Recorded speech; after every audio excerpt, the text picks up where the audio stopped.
विद्यालय परिवार की ओर से बहुत बहुत आभार और अभिनंदन करता हूँ। वे आए और बच्चों को जानकारी दें। भाई साहब अग्रवाल साहब। बोले भारत माता की। अच्छा, एक आवाज तो कुछ अच्छी से नहीं आई है ना? तो अपने कंपटीशन कर लेते हैं। इधर हमारी बहनें बैठी हैं और इधर हमारे भाई बैठे हैं। तो पहले भाई आवाज लगाएंगे भारत माता का जयकारा, ठीक है? तो देखेंगे कि बहनों की आवाज ज्यादा तेज है कि भाइयों की। ठीक है, मंजूर है ना? बोले भारत माता की, भारत माता की। अब चुनौती तो बहनों को मिल गई है। क्यों? सारी बहनों को चुनौती है भाइयों की तरफ से। अब देखते बहनें चुनौती को कैसे स्वीकार करती है। अब भाई लोग बिल्कुल नहीं बोलेंगे, ठीक है ना? सिर्फ बहनें बोलेंगी भारत माता का जयकारा, सारी बहनें लगाएंगी। बोले भारत माता की, भारत माता की। बात तो बराबर है दोनों तरफ।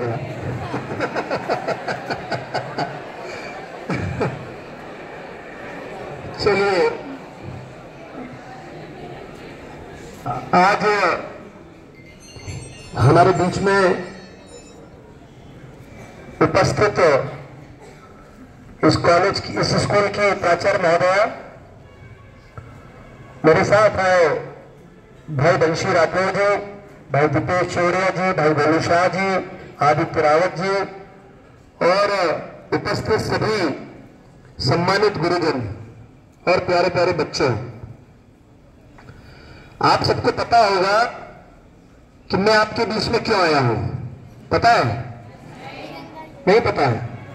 पिछले साल भी तो आया था, आया था ना? किस लिए आया था? तिरंगा यात्रा के लिए। अच्छा, कौन कौन बच्चे पिछले साल तिरंगा यात्रा में शामिल थे?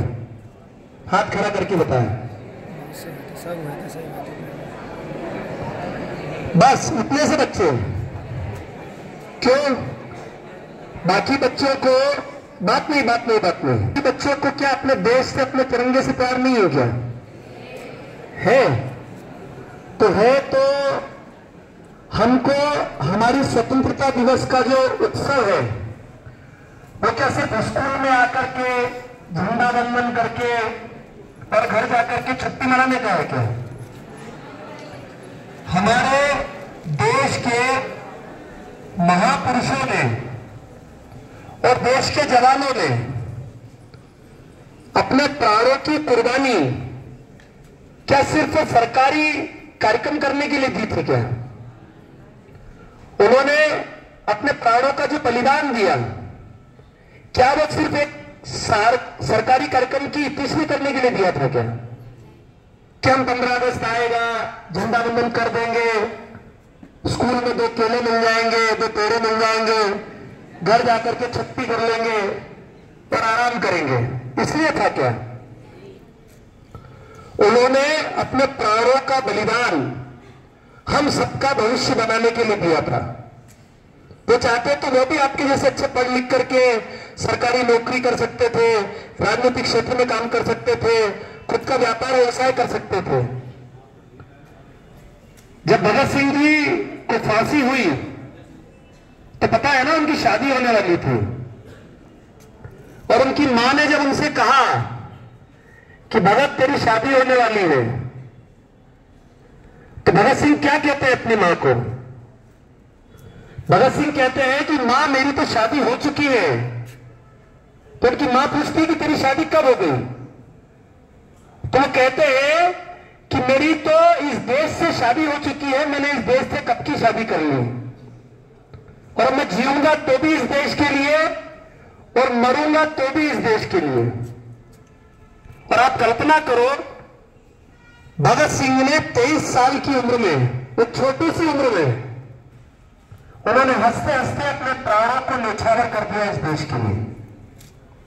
क्यों किया था?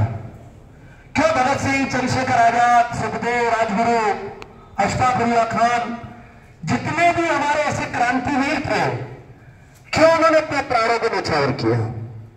क्योंकि वो जानते थे कि हमारे बच्चों का, आने वाले युवा बच्चों का, युवा साथियों का भविष्य अंधकार हो जाएगा अगर देश गुलाम रहा तो, ये देश आजाद नहीं हुआ तो। कितने ही महान क्रांतिकारियों ने इस देश के लिए अपनी कुर्बानी दी है, तब जाकर के आज हम सारे लोग ऐसी खुली हवा में बैठ करके आपस में संवाद कर पा रहे, आपस में बातचीत कर पा रहे। वरना अपने घर में कोई बड़ा बुजुर्ग हो ना, जो आजादी के पहले जन्म लिया हो, तो उनसे पूछना कि जब अंग्रेज हमारे ऊपर राज करते थे, हम जब उनके गुलाम थे, तब हमारी क्या स्थिति थी। हम अगर इस प्रकार से बैठ करके अगर बात करते थे ना, तो इसको क्रांतिकारी मान लिया जाता था और अंग्रेजों के खिलाफ की गई कार्रवाई मानी जाती थी। या तो उनको जेल की सलाखों में बंद कर दिया जाता था, या फिर उनको फांसी के फंदे पर चढ़ा दिया जाता था।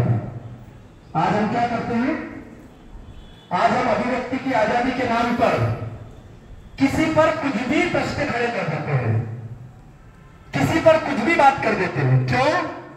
क्योंकि संविधान ने हमको इजाजत दी है, हमारा भारत का संविधान हमको इजाजत देता है कि हम किसी से भी प्रश्न पूछ सकते हैं। ये प्रश्न आप चाइना में पूछ के दिखा दो, पता चल जाएगा आपको।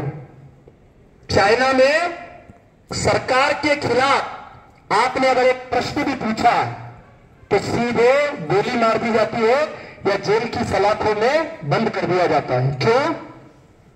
क्योंकि चाइना डेमोक्रेटिक कंट्री नहीं है, भारत एक डेमोक्रेटिक कंट्री है, एक लोकतांत्रिक देश है भारत। भारत में ही इस प्रकार की आजादी प्राप्त है कि हम चाहे जो, जब, जहां, जैसा कुछ भी कर सकते हैं। सरकार हमारे ऊपर किसी प्रकार की कोई कार्रवाई नहीं कर सकती है। तो ये क्यों प्राप्त हुआ हमको? ये हमारे उन महापुरुषों के कारण हमको प्राप्त हुआ है। और जब उन महापुरुषों के बलिदान को याद करने का दिन जब आता है तो हम सारे लोग छुट्टी मना लेते हैं। हम कहते हैं कि पापा आज तो छुट्टी है, कहीं घुमाने ले चलो हमको। आजादी का जश्न नहीं मनाएंगे हम तो छुट्टी मनाएंगे। सही है ना? गलत कह रहा हूं कि सही कह रहा हूं मैं? अच्छा, कितने बच्चे 15 अगस्त के दिन छुट्टी मनाने जाते हैं? हाथ खड़े करो। 15 अगस्त के दिन कितने बच्चे स्कूल में झंडा वंदन करने के बाद छुट्टी मनाने जाते हैं? बताओ, जाते हो ना? तो आज से एक संकल्प हो। क्या संकल्प लेना है? आज से संकल्प ये लेना है कि हमारी आजादी का जश्न हम सारे लोग मिलकर के मनाएंगे, और ऐसा मनाएंगे कि पूरे भारत में हमारी आजादी के जश्न को याद किया जाएगा। और आपको बताते हुए मुझे खुशी होती है कि 8 साल पहले हम सारे मंदसौर नगर वासियों ने मंदसौर में तिरंगा यात्रा की शुरुआत की थी। और आज परिणाम क्या हुआ? आज परिणाम ये हुआ कि भारत के प्रधानमंत्री लाल किले की प्राचीर से पूरे देश से आह्वान करते हैं कि हर गली, हर मोहल्ले, हर शहर में तिरंगा यात्रा निकाली जाए, हर घर तिरंगा फहराया जाए। यह हम सब लोगों के कारण संभव हुआ है कि पूरे देश में आजादी का यह त्योहार महोत्सव के रूप में मनाया जाने लगा है। यह हम सब लोगों के कारण संभव हो पाया है।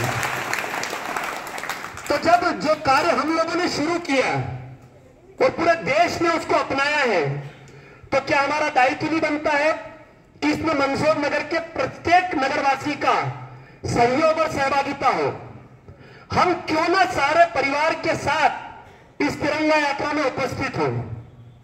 आप सबको हम यह आग्रह निवेदन करने के लिए उपस्थित हुए हैं कि 14 अगस्त स्वतंत्रता दिवस की पूर्व संध्या पर शाम को 4 बजे आजाद चौक घंटाघर से हम सारे लोग हाथों में तिरंगा झंडा लेकर भारत माता की जय जयकार करते हुए मंदसौर नगर में निकलेंगे और एक देशभक्ति का वातावरण पूरे मंदसौर नगर में बनाएंगे। क्योंकि हम सब लोगों का दायित्व है, क्योंकि हमारे पूर्वजों ने तो हमको सुरक्षित भविष्य दे दिया। अब हम सबका दायित्व बनता है कि हमारे आने वाली पीढ़ियों को, हमारे आने वाले युवा साथियों को हम एक बेहतर भविष्य देकर के जाएं, एक सुरक्षित भविष्य देकर के जाएं। इसलिए हम सभी लोगों के मन में आने वाले छोटे छोटे बच्चों के मन में, आप सभी युवा साथियों के मन में देशभक्ति की भावना को जागृत करने के लिए, देशभक्ति के भाव को जागृत करने के लिए यह तिरंगा यात्रा का आयोजन किया जा रहा है। तो आप सभी लोगों से मेरा करबद्ध निवेदन है, आग्रह है कि आप सभी लोग 14 अगस्त के दिन अपने परिवार के साथ इस तिरंगा यात्रा में शामिल हो। हमने इस बार समय भी 4 बजे का इसलिए रखा है क्योंकि आप सभी के विद्यालय का समय रहता था। पहले हम जब 2 बजे का समय रखते थे तो सभी की एक शिकायत होती थी कि बोले भैया, बोले हमारा तो स्कूल का समय है, स्कूल से छुट्टी नहीं मिलेगी। तभी आपका विद्यालय कितने बजे खत्म हो जाता है? कितने बजे? 4 बजे होता है कि 3:50 पे? तो 3:50 पे होता है ना। तो आप सारे लोगों से मेरा आग्रह है कि आप 3:50 पे, उस दिन में प्रिंसिपल मैडम यहाँ बैठी है, इनसे आग्रह करूंगा कि 14 तारीख के दिन थोड़ा सा बच्चों का जल्दी छोड़ दें ताकि बच्चे घर जाकर के तैयार होकर के सारे बच्चे उस तिरंगा यात्रा में सम्मिलित हो सके। यहाँ जितने स्टाफ के लोग भी बैठे हैं, मैं उनसे भी आग्रह करूंगा कि वे सभी भी इस तिरंगा यात्रा में सम्मिलित हो। आप सबको पता होगा कि इस वर्ष हमारी सेना ने अपने शौर्य और पराक्रम का परिचय दिया है और दुनिया के, विश्व के इतिहास में पहली बार ऐसी घटना हुई होगी कि हमारे देश की सेना ने या किसी देश की सेना ने किसी देश के अंदर घुस करके आतंकवादी संगठनों पर और आतंकवादियों के ठिकानों पर हमला किया और लगभग 150 से 200 आतंकवादियों को मार गिराया। यह हमारी सेना का शौर्य है, यह हमारा सबका, हमारी सेना का पराक्रम था जो इन्होंने उस शौर्य और पराक्रम का परिचय दिया है। तो यह वर्ष हमारे लिए और महत्वपूर्ण भी हो जाता है कि हमारी सेना ने पहलगाम में हुए आतंकवादी घटना का बदला घर में घुस करके लिया। तो इसलिए आप सब लोग और हम सब लोग ऑपरेशन सिंदूर की सफलता का जश्न और आजादी का जश्न साथ में मिलकर के मनाएंगे और इस तिरंगा यात्रा में हम सारे लोग शामिल होंगे। तिरंगा यात्रा मंदसौर नगर के प्रमुख मार्गों से होती हुई भारत माता चौराहे पर भारत माता की आरती के पश्चात समाप्त होगी। और एक और विशेष निवेदन आपसे करना चाहता हूं कि इस वर्ष तिरंगा यात्रा के समापन के पश्चात भव्य आतिशबाजी कोटा और बूंदी के कलाकारों द्वारा भारत माता चौराहे पर की जाएगी। लगभग 1.5 घंटे तक वो आतिशबाजी होगी। हम सब ऑपरेशन सिंदूर की सफलता का जश्न और आजादी का जश्न आतिशबाजी करके भी मनाएंगे। तो आप सभी लोगों से आग्रह है कि परिवार सहित आपके बच्चों को, छोटे छोटे भाइयों को लेकर के, छोटी छोटी बहनों को लेकर के, आपके मम्मी पापा को लेकर के आप सब लोग इस तिरंगा यात्रा में सम्मिलित हो, इस आजादी के जश्न में सम्मिलित हो, ऑपरेशन सिंदूर की सफलता के जश्न में सम्मिलित हो। यही आग्रह, यही निवेदन करने के लिए आपके बीच में उपस्थित हुए थे। बहुत बहुत धन्यवाद। भारत माता की जय।